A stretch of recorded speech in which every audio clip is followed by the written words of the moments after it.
बड़ा ग्रुप हो, आज लिखो इस बात को, बड़ा ग्रुप हो, टाटा बड़ा ग्रुप है, या कोई छोटा ग्रुप हो या छोटी कंपनियां हो, दोनों में समान चीज चलती है और वो होता है उसका फंडामेंटल मजबूत। कर्ज ना होना, काम की से अच्छा होना, सेल को निरंतर बढ़ना, अगर ये सारी चीजें चाहे छोटी कंपनी में भी है तो वहां आपको एक उम्मीद है। और यकीन करना, अगर आपको ये सारी खूबियां कोई बड़ी कंपनी में भी ना दिखे कि भैया उसका सेल घट रही है और आपको नज़र ही नहीं आ रही है, प्रमोटर कम हो रहे हैं, कैश फ्लो।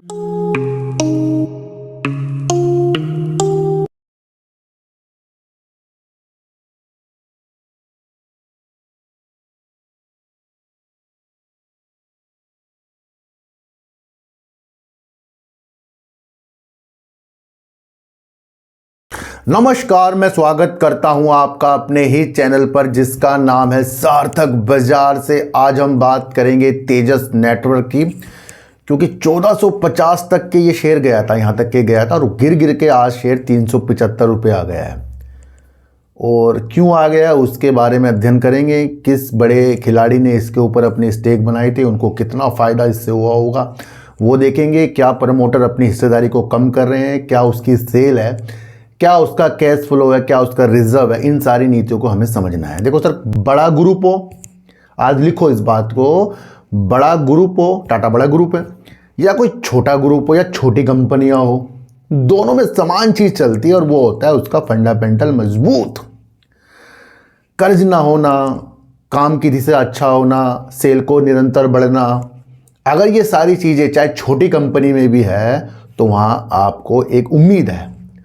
और यकीन करना, अगर आपको ये सारी खूबियां कोई बड़ी कंपनी में भी ना दिखे कि भैया उसका सेल घट रही है और आपको नज़र ही नहीं आ रही है, प्रमोटर कम हो रहे हैं, कैश फ्लो निगेटिव चल रहा है और बहुत सी प्रॉब्लम है, बड़े बड़े इन्वेस्टर निकल रहे हैं, तो इसे हम धोखा कह सकते हैं अपनी आंखों का और अपने इमोशनल का। और हम देखते हैं कि नहीं भैया ये तो बड़े ग्रुप की कंपनी है। भाई बड़ा ग्रुप की कंपनी भी तो तभी सर्वाइव करेगी जब उसका सब कुछ अच्छा होगा।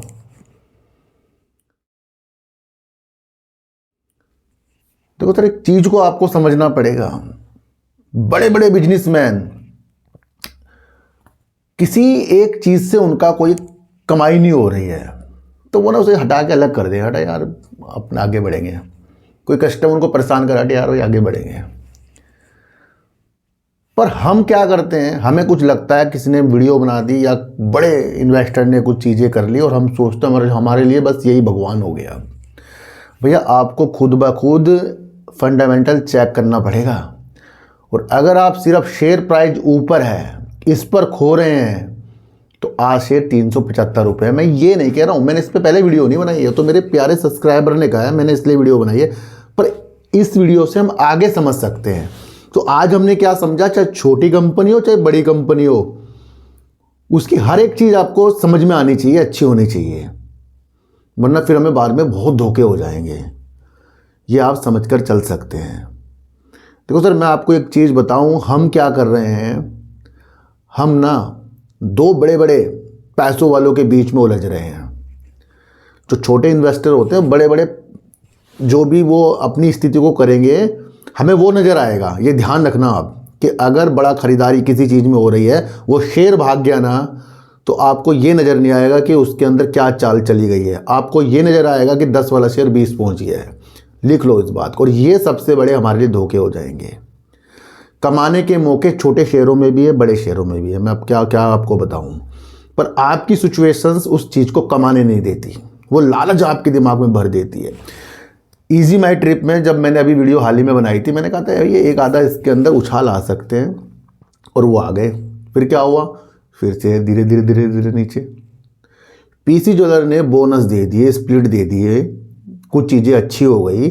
बहुत से लोगों ने सोचा अब इससे नीचे नहीं जाएगा। अब शेयर आपको कहाँ देखने को मिल रहा है, अब सब कुछ उसका बेहतरीन होता जा रहा है, वो अपने कर्ज को उतारेगी, तो उसमें भी आपको नज़र रहनी चाहिए कि वो कब तक के वो चीज़ों को करेगी अपने।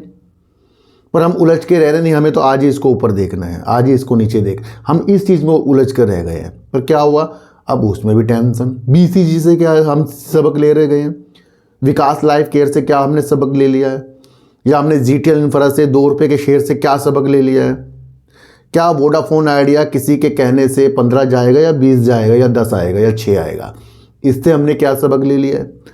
भैया एक चीज़ हमें बताओ कि अगर हम एक्सपर्ट की बात मानकर कुछ पैसा कमा लेंगे तो हम अपने को भगवान नहीं समझ सकते। ये मेरी बात आज लिख लो, इस बात को। कोई एक्सपर्ट आकर बोल दे कि खरीद लो इसको और ये इतने में जाएगा, तो भैया ये तो बहुत आसान तरीके हो गए हैं। ये तो फिर कोई आंख बंद करके कोई रामू सामू जो भी व्यक्ति इस तरीके भोले भाले लोग हैं वो खरीद लेंगे इसको।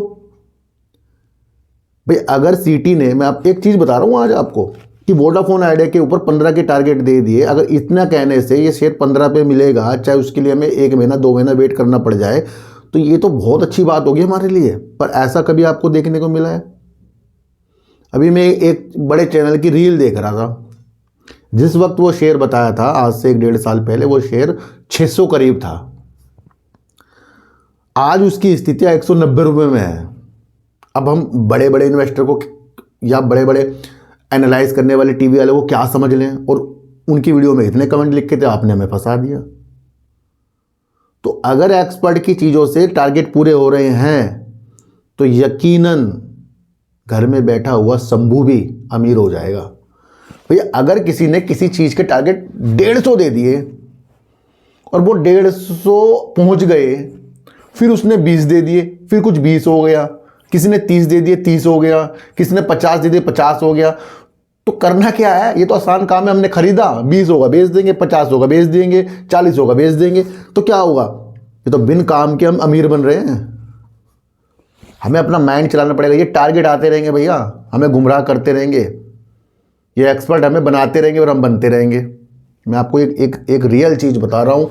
रियल चीज़ को हमें समझ कर चलना पड़ेगा कि अगर टारगेट देने से कुछ टारगेट पूरे हो रहे हैं तो कोई भी काम नहीं करेगा। और इतना आसान पैसा कमाना बिल्कुल भी शेयर बाज़ार से नहीं है कि किसी के कहने पे टारगेट पूरे हो रहे हैं और आप सोच रहे हो ज़िंदगी के मज़े आ गए हैं। तो ज़िंदगी के मज़े किसी के टारगेट, किसी की वीडियो से भी नहीं होंगे और किसी के एनालाइज के ऐसे तरीके से नहीं होंगे कि कोई आपको यहाँ खरीदे वहाँ बेचे, वहाँ खरीदे यहाँ बेचे, कभी भी नहीं होंगे। पिक्चर पे वर्क होता है, फंडामेंटल मजबूत है उस पे वर्क होता है, फंडामेंटल कमज़ोर है उस पे वर्क होता है। और टारगेट भी जो लोग देते हैं ना, उसकी भी साइकोलॉजी एक चलती है, पर वो साइकोलॉजी मैं आपको बता नहीं सकता यहाँ पर। तो आपको एक स्थितियों को समझ कर चलना पड़ेगा। तो ये जो छोटे मोटे शेयर हैं इससे भी कमा सकते हैं, पर हम उलझ रहे हैं 2 बड़े बड़े योद्धाओं के बीच में, जो एक तरफ से बाइंग और एक तरफ से सेलिंग की स्थितियां हमें दिखा रहा है।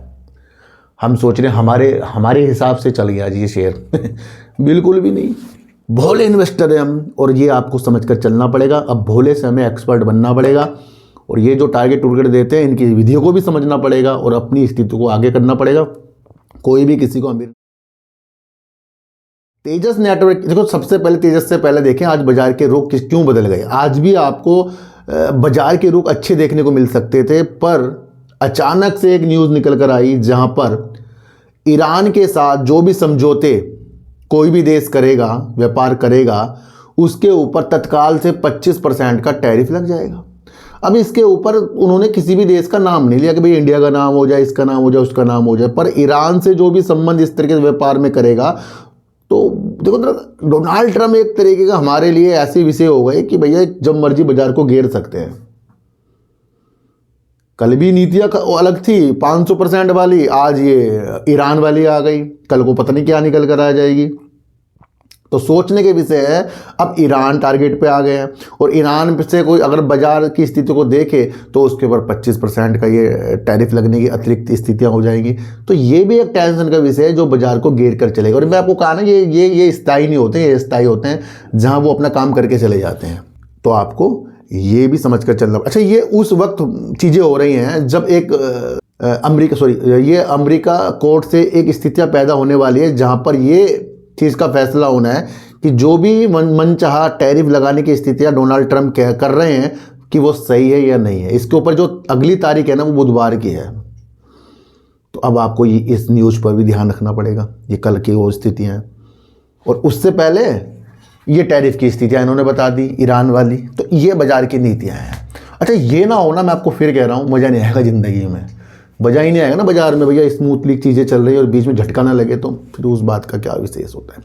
अच्छा, आज हम बात करेंगे तेजस नेटवर्क की, और नेटवर्क के नाम से पता लग रहा है कि ये टेलीकॉम इंफ्रास्ट्रक्चर का शेयर है, जहां पर ये नेटवर्क की स्थिति को सुधारने के लिए अच्छा वर्क करता है। तेजस नेटवर्क हार्डवेयर में वर्क करता है, जैसे कि अगर हम अपना मोबाइल चला रहे हैं या फिर फाइबर नेटवर्क हो गया, सरकारी नेटवर्क हो गया, उस पर उनको काम को अधिक अच्छा करने के लिए वर्क करता है। आप समझ सकते हैं 4G और 5G की स्पीड डेटा को बढ़ाने के लिए भी।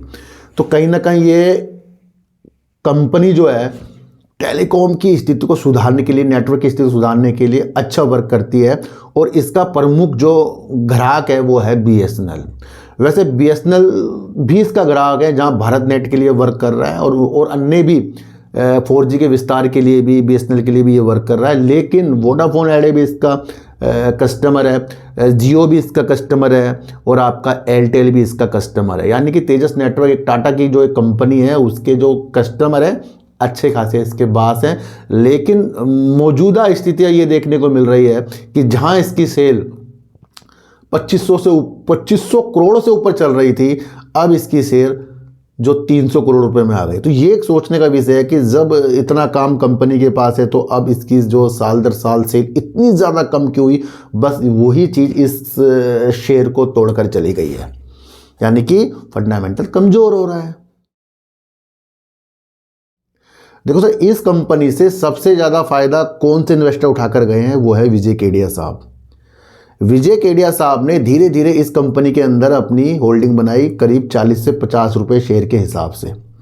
जून 2020 में उन्होंने होल्डिंग बनाना शुरू करा। धीरे धीरे उन्होंने अपनी होल्डिंग को सितंबर 2020 तक 4% तक के कर लिया, इतना ज़्यादा कर लिया। और वहाँ पर भी अगर हम शेयर देखें तो 70-80 रुपये करीब चल रहा था। तो यानी कि हम ये सोच सकते हैं कि विजय केडिया साहब ने बहुत कम रेट पर इस शेयर के अंदर अपनी होल्डिंग को बनाया, और उसके बाद धीरे धीरे धीरे उन्होंने अपने शेयर को निकाल दिया, और पूर्णतः एग्जिट उन्होंने जून 2025 में कर लिया। उस वक्त शेयर 1400 रुपये करीब का था, शायद इतना ही था। तो अब ये सोचो कि कितनी ज़्यादा फायदा जो है विजय केडिया साहब को हो चुका है। विजय केडिया साहब हो या अन्य कोई इन्वेस्टर हो, अगर वो कोई शेयर लेते तो हमें नहीं कहते तुम खरीद लो। भैया, हर एक इन्वेस्टर अगर आज अमीर है तो वो अपनी गतिविधियों के साथ तो अमीर है। कि आज अगर उन्होंने पटेल इंजीनियरिंग में कुछ देख लिया होगा उस वक्त, उससे उन्होंने पैसा कमा लिया। तेजस नेटवर्क में उन्होंने देख लिया तो उन्हें लगा कि भाई इतना अच्छा रिटर्न मिल गया है, तो वो उससे अलग हो गए। तो वो लॉस में अलग हो रहे हैं या प्रॉफिट कमा के अलग हो रहे हैं। सबसे पहले एक चीज समझो, तो ज्यादा फायदा किसने उठा लिया इस कंपनी का? विजय केडिया साहब ने। तो जब इतना बड़ा इन्वेस्टर 100 रुपए से नीचे शेयर लेकर और इतने ऊपर धीरे धीरे करके बेचेगा, तो इससे आपको स्थिति क्या दिख रही है कि हर एक व्यक्ति, हर एक इन्वेस्टर, और म्यूचुअल फंड हो चाहे गवर्नमेंट हो, प्रमोटर हो, अपने लिए कर रहा है, हमारे लिए कुछ नहीं कर रहा है। तो कोई किसी का यहाँ पर ऐसी बंधन नहीं है कि उसने खरीदा तो मैं भी खरीदूंगा। तो ये आप समझो कि हर एक, मैं सिखा रहा हूँ आपको स्थितियाँ कि यहाँ पर कमाने के मौके इन्हें विजय केडिया साहब को मिल गए इस कंपनी से। तो ये भी आप समझकर चल सकते हैं। तो ये इसकी सारी कहानी थी। अब इसके फंडामेंटल पर हम स्थिति अगर मैं आपको और बताऊं तो मार्केट कैप कंपनी का 6,665 करोड़ का हो गया, 375 रुपये कंपनी का करंट प्राइस है। हाई अगर हम देखें 1150 रुपये करीब का है, 364 रुपये कंपनी का लो चल रहा है। ये आप समझकर चल सकते हैं। अगर हम दिसंबर 2024 की कंपनी की सेल देखें तो 2,642 करोड़ की थी, और इससे पहले भी काफ़ी ज़्यादा कंपनी की सेल थी। तो आप ये समझ सकते थे उस वक्त कंपनी ने लास्ट प्रॉफिट किया था जो 166 करोड़ का था।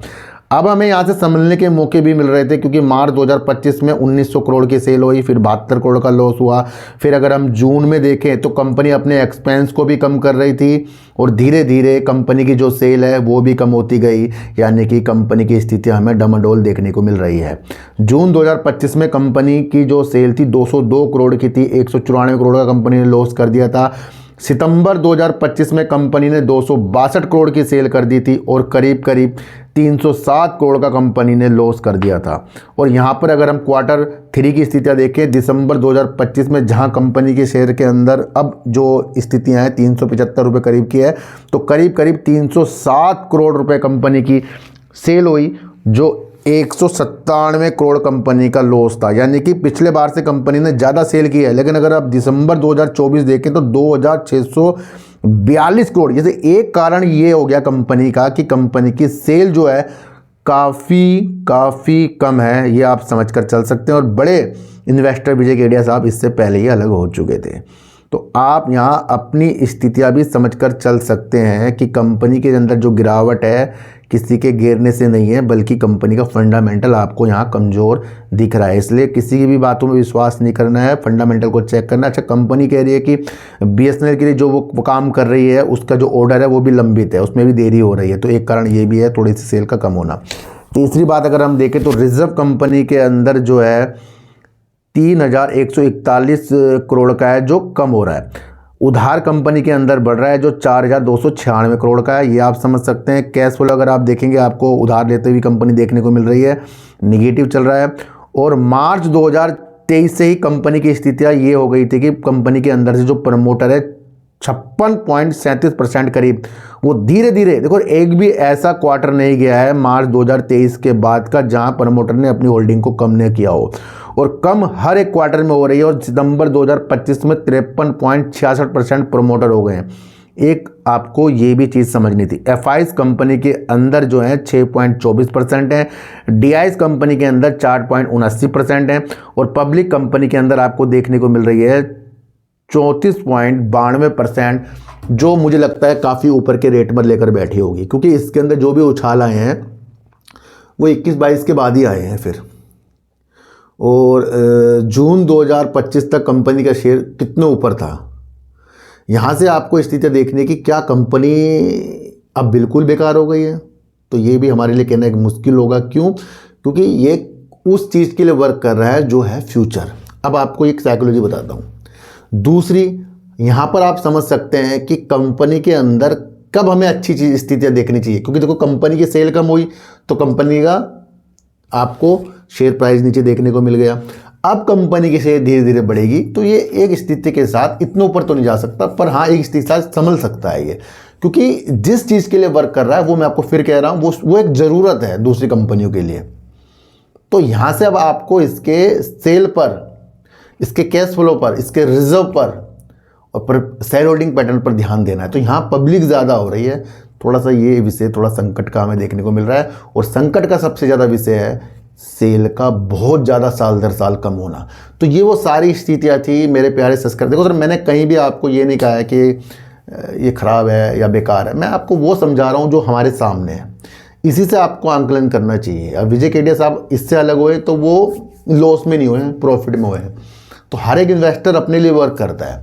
आज की वीडियो आपको कैसे लगी अगर मुझे ज़रूर बताना। किसी को भी खरीदने बेचने की नीतियाँ मेरे चैनल पर बिल्कुल भी नहीं है। मेरा कोई टेलीग्राम कोई व्हाट्सएप ग्रुप नहीं है और ना ही आज तक मैंने बनाया। तो सच्ची वीडियो देखिए, अच्छी वीडियो देखिए, समझ कर देखिए। चींटी को आटा दीजिए, गाय को रोटी दीजिए, और अपने बच्चों को ज़्यादा से ज़्यादा प्यार कीजिए, क्योंकि बच्चे ही आपकी मासूमियत से किस्मत पलटेंगे। तो फिर मिलेंगे आपसे नई वीडियो के साथ, जब तक के लिए नमस्कार।